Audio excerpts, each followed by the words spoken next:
Okay, now we move on to the profit maximization part, the last part of production and supply topic of macroeconomics.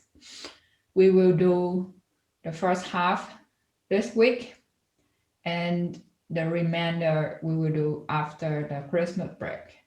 So let's go.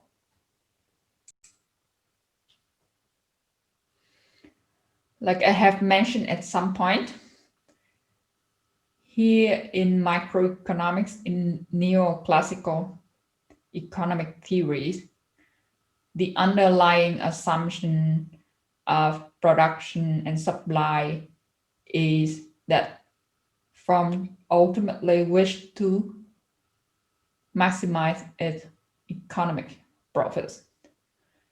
And this profit is defined by the difference between the total revenue, what it gets from selling a good, and total economic cost, what it takes to produce this good. And we also assume that prices are known to the firm, both input and output prices. Whether these prices are constant given to the firm as a price taker or as a function of its produced quantity, it must be known to the firm about the behavior of the prices. Now, in reality, of course, firms can have different goals apart from maximizing profit, for example, maximizing market share or social benefit such as environmental benefit, or to help poor people and so on. However, here we will only focus on this profit maximizing assumption now. Also, a distinction between the supply part and the demand part is that different from consumer, who's a single decision maker, a single market agent, forms normally a unit in which many different agents are involved. Now, for example, shareholders, managers, governments, and so, and that make the decision-making process more complicated for firms than for consumer. However, to start with, here we also make assumption that firm is a single decision-making unit now, and this decision-making unit will make the decisions in order to achieve profit maximization. That's the setup. However, again, keep in mind that also there's other views and also other discipline of economic in which they studies the conflict of interest among these agents within a firm. Now, as you further in your career or in your study, you will have the chance to encounter this topic. Even though we made it clear that profit maximizing goal involve both the choice of suitable input and output levels, for now let's just focus on the output choice, and we take care of the input part later after the holiday. Now, so really quickly again, total revenue for a firm is given by price, time, quantity. Now, and revenue is usually denoted as R. and is a function of Q in order to make a general setup first. So either price is constant if the firm is a price taker and it has no power on the market now.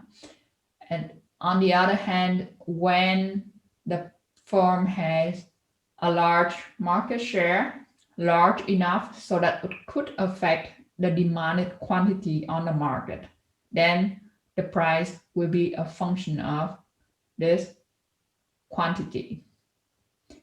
We will take care of both cases this week. Okay.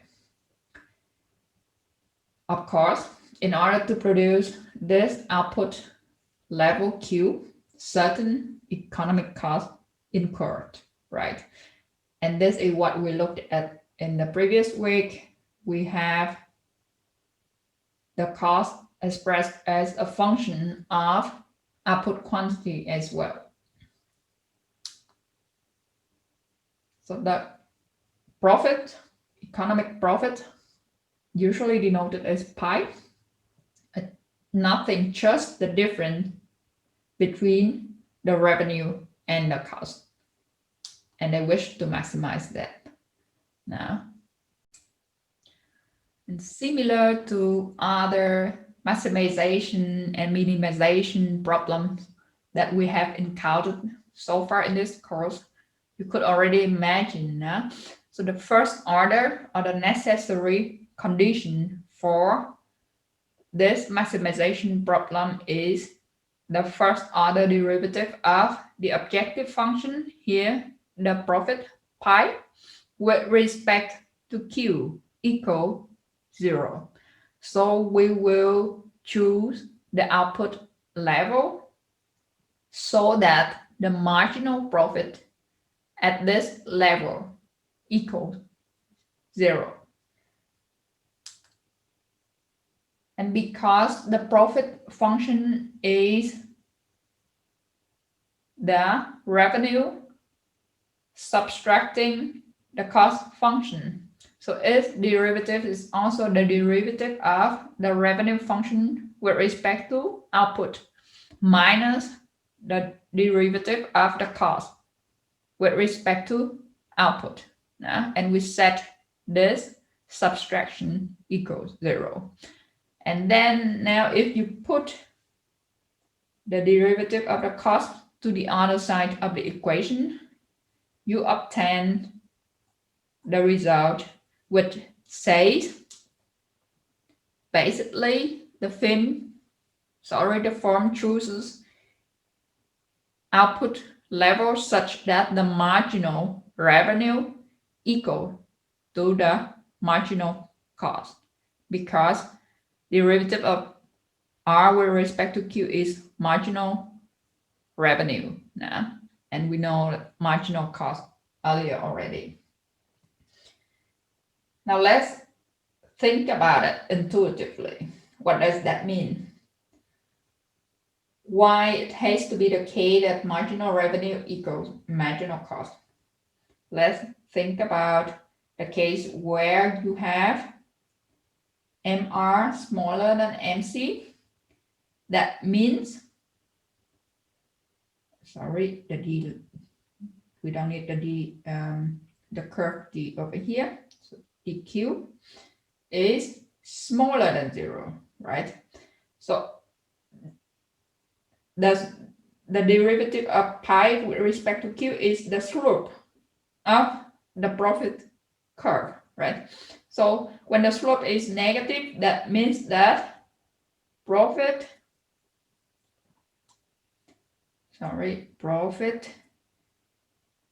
decreases as Q increases, right? So at that level of output, your profit is decreases. So you may want to go back, reduce your output quantity. The second case, when you have MR larger than MC, that means the pi over dq is larger than 0. So profit increased as you continue to increase output, and that is clear that you're not yet at the maximum point. And only when this happens, the firm, or you, if you the decision maker of the firm, has no incentive to deviate or to change Q. This is also the starting point when we started our course with mathematical tools. Remember, you could go back there. How to interpret that? So we could say that the firm is willing to incur extra cost. Extra cost is the marginal cost up to the point when the marginal cost reaches the marginal revenue. So that is the idea of the first order condition, and this is very important. Keep that in mind. It will help us to explain many other pieces of knowledge later in the content of this week.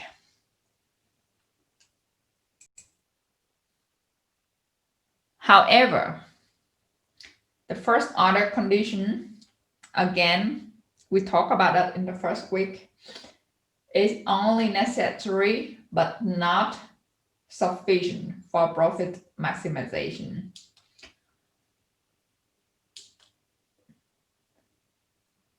The sufficient condition is,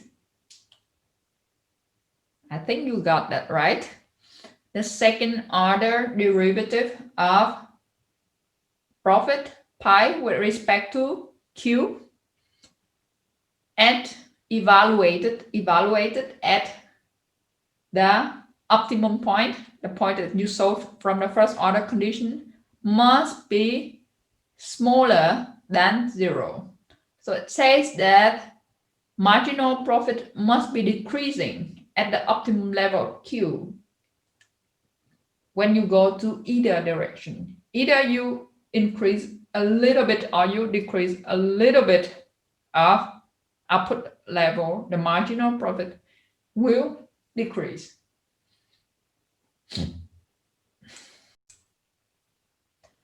Again, let's look at some illustration of the second order condition, why we need it.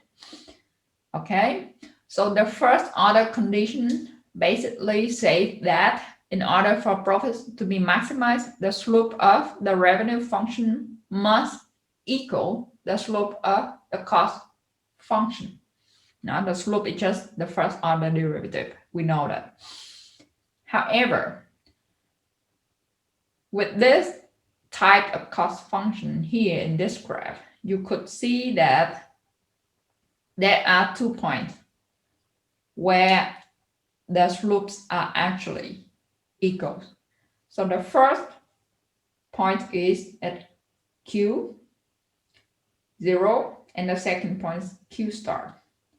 However, the point at Q0 is actually where the profit is minimum, not maximum, because here your cost is at maximum now.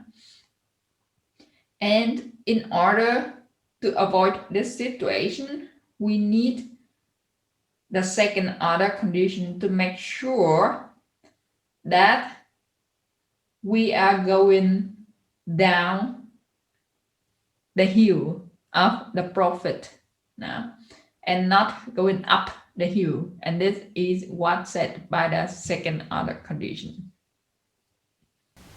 All right, let's do an example of profit maximization with the good old Cobb-Douglas production function that we have been used a lot since the beginning of the production and supply part.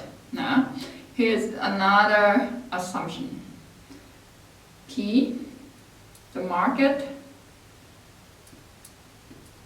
is just P. So the market price is given to the firm and is a price taker. Otherwise, when firm has market power, what happens? P is a function of Q. Depends on how much firm selling, right? Okay, so let's first set up the profit maximization problem. So max, here we thinking about output choice. So with respect to Q, what is that? Pi, right? Equal P times Q minus C W B Q, right? So revenue minus cost. And we could write it down already. P times Q minus the cost. A to the power of minus 1 over alpha plus beta times B, the constant, the messy constant that we had last week. For now, just accept it now. You don't have to look at it in detail now. Q1 over alpha plus beta times W to the power of beta over alpha plus beta times B to the power of alpha over alpha plus beta. Okay. First order condition.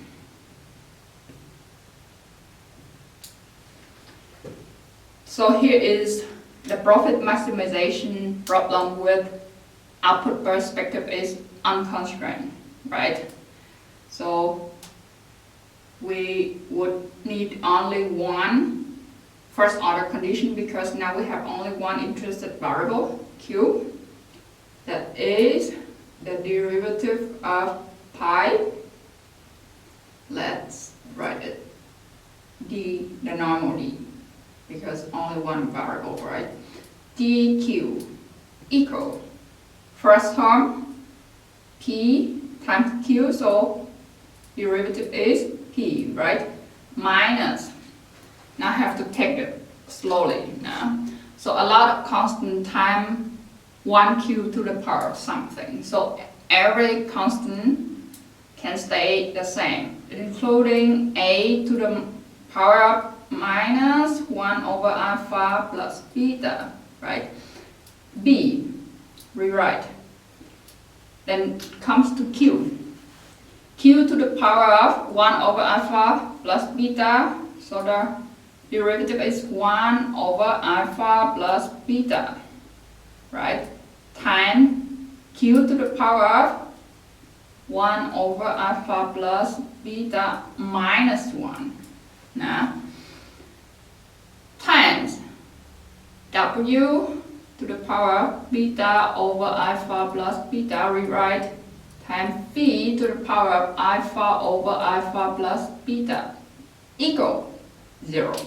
First order condition, right? Let's solve it. First, we put the whole second summand to the other side. That means P equal, rewrite everything,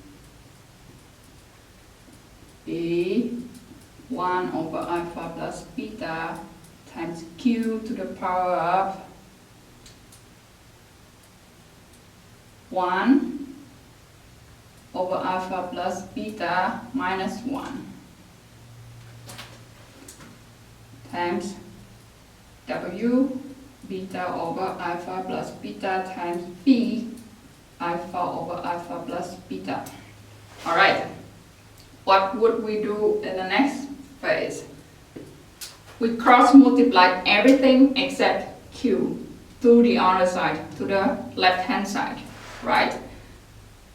Step by step, we're trying to solve for Q. So that means I could write the reverse, Q to the power of 1 minus, 1 over alpha plus beta minus 1, right? Equals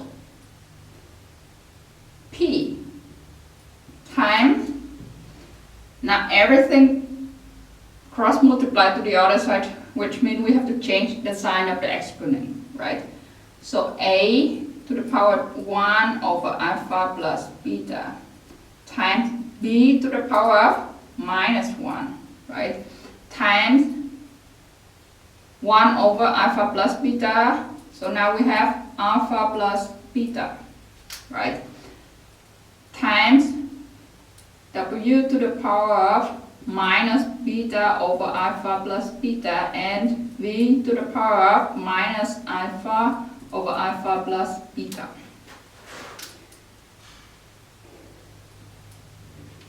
Now, this is what I told you last week already. To get rid of an exponent, what do we do? We raise it to the power of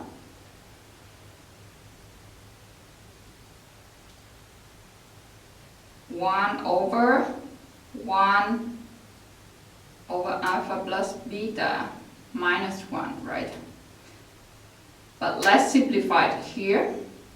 So 1 to the power of alpha plus beta is 1 minus alpha minus beta over alpha plus beta, right? So at the end, if you take the reverse of it, it should be alpha plus beta over 1 minus alpha minus beta, right? That's what we're gonna do in the next step. So that is, we get rid of the exponent, because here if you multiply with this inverse, then it's gone, right? It equals 1. So b to the power of alpha plus beta over 1 minus alpha minus beta, right? Times a, this part times 1 over alpha plus beta. So at the end, you have 1 over 1 minus alpha minus beta, right? Times b to the power of minus alpha minus beta over 1 minus alpha minus beta. Times alpha plus beta to the power of alpha plus beta over 1 minus alpha minus beta times w. So here you have alpha plus beta in the denominator, here on the numerator, so it's gone, so that at the end you have minus beta over 1 minus alpha minus beta. Similarly, we have b to the power of minus alpha over 1 minus alpha minus beta, right? And this is actually your supply function. So let me write it down a bit here. Q start P V W. This is the supply function that arrived from the profit maximization. So it says that giving the technology, the production function of your firm, giving the market price of output and input, this is your maximized profit. Sorry, this is the quantity, the output quantity that would help you maximize your profit. Okay? However, we're not done yet, because here is only the first order condition now. We have to check also for the second order condition, right? So the second order condition, what does it say? It says that the derivative of the profit function, the second derivative with respect to Q, the second order derivative must be negative, right? Okay, what is the second derivative? The second order derivative. This is the first order condition, the first order derivative. All right?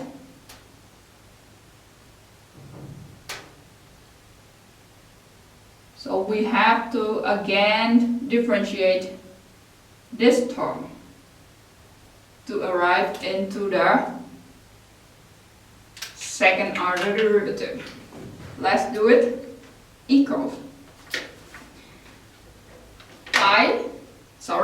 P is gone, right? Because there's no Q. Let's take care of the later part. So the later part is minus a to the power of minus 1 over alpha plus beta times b, everything constant, so just rewrite it, 1 over alpha plus beta, right, time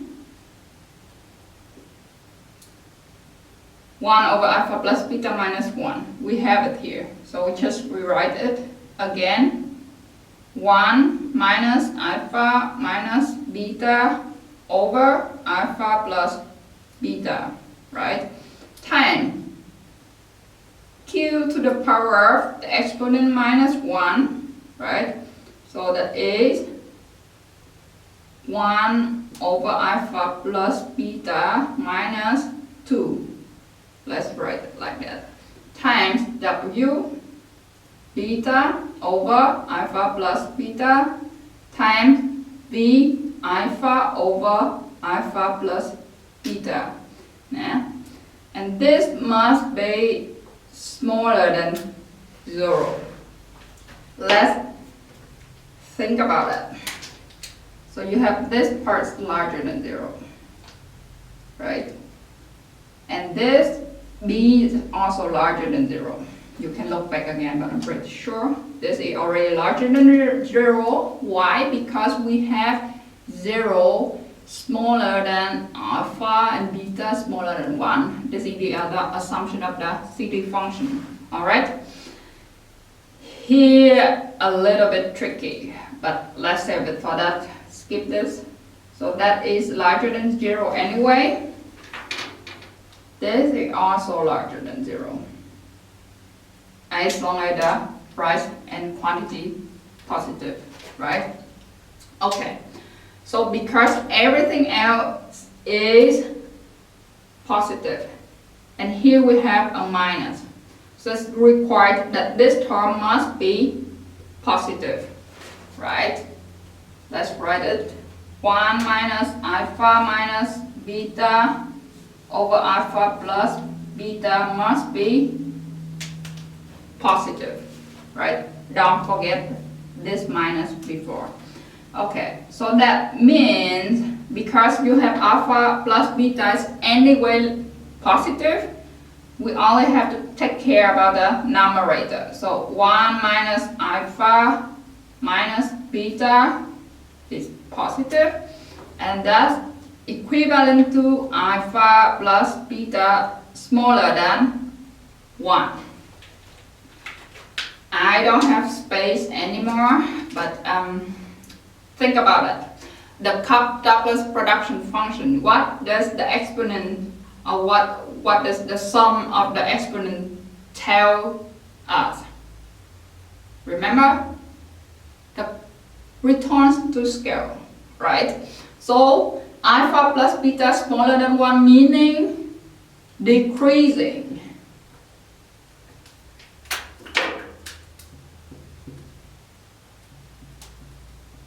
Return to scale. So the message here is, in order for the profit to be maximized, the second order condition required that the technology or the production function the firm adopt must have decreasing return to scale. And this is not only for the Cobb-Douglas production function, but it would hold for also other production functions. So keep that in mind.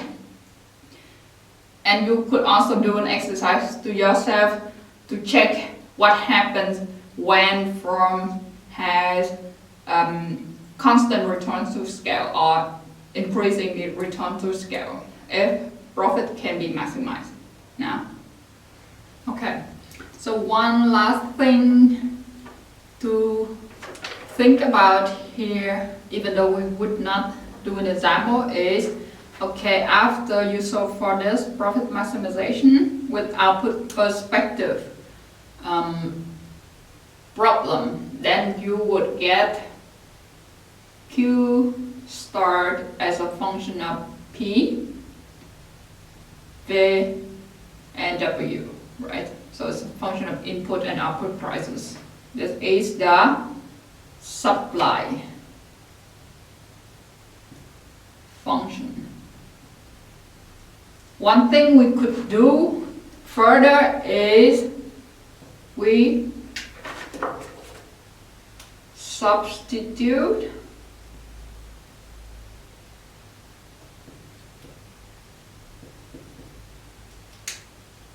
Q start into pi, so that we get the profit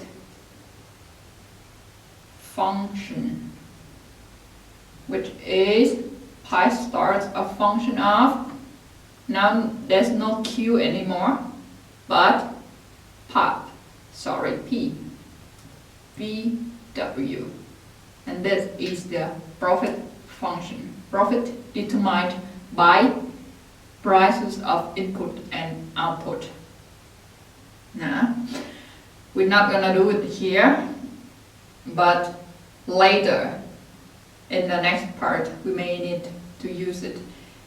And if you remember, this is what I also said in the earlier part, also what we did when we substitute the solution of a maximization problem back to the objective function.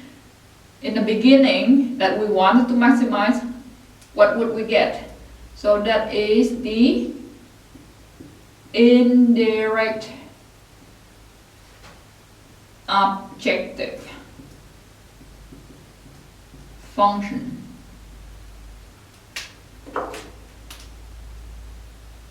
Right? So it's very standard approach of maximization that we're doing so far. Apart from the profit, I mean, before arriving into the profit, you could also have the cost function as the function of input and output prices. Yeah, so kind of indirect also, just by substitute Q start into the cost function and the revenue function. We could do all of that, and then we will see, okay, what is the minimized level of cost that you could achieve giving the prices of input and output on the revenue.